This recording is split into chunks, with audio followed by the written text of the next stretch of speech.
Hey, Marshall Sparkman here. I've been specializing in VA loans since I got out of the military in 2008. And it's such an honor to be able to continue to serve my brothers and sisters in arms. This video I wanted to discuss as a part of a VA loan education series. I wanted to discuss the VA funding fee and how it works. I get a lot of questions on this topic, and if you try to look it up online, it's super complicated, difficult to understand. You look at the funding fee table and all the stipulations that go on around it.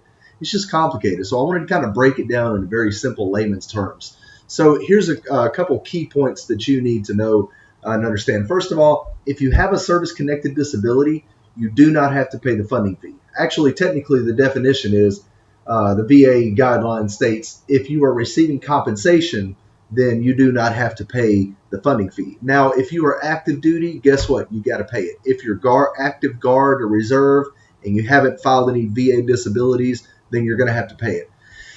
Most veterans, it's very uncommon for me nowadays to run across a veteran that does not have a service-connected disability. I think just about everybody that gets out of the military now knows they can go claim tinnitus and they can't even test for it, and then boom, you get an automatic 10%. So take advantage of that. It's a privilege, and it's a guarantee that's to you for serving our country, right? So not to get caught up in that, but so the amount of the funding fee, if you have to pay it, so if you're active duty, I very rarely, again, run across veterans that don't qualify, that do have to pay it, that don't have a service-connected disability. So the percentage, it's a percentage of your loan amount that's rolled back into the loan. So just for easy numbers, let's say it's your first time use, so you're active duty military, you're not putting any money down, and you're wanting to borrow $100,000.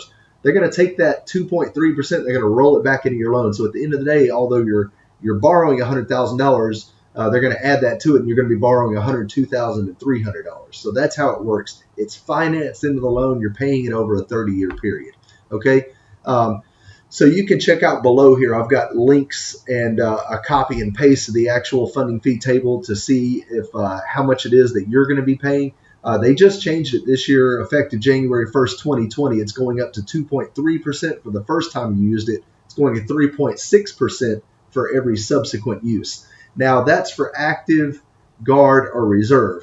Now, if you were, that's for everybody across the board. So if you're going to do a cash out refinance loan, guess what? You've got to pay the funding fee again. However, if you're doing an IRRL or an interest rate reduction loan, if you're doing a refinance of your VA loan, the fee drops down to 0.5%. So it's only 0.5%.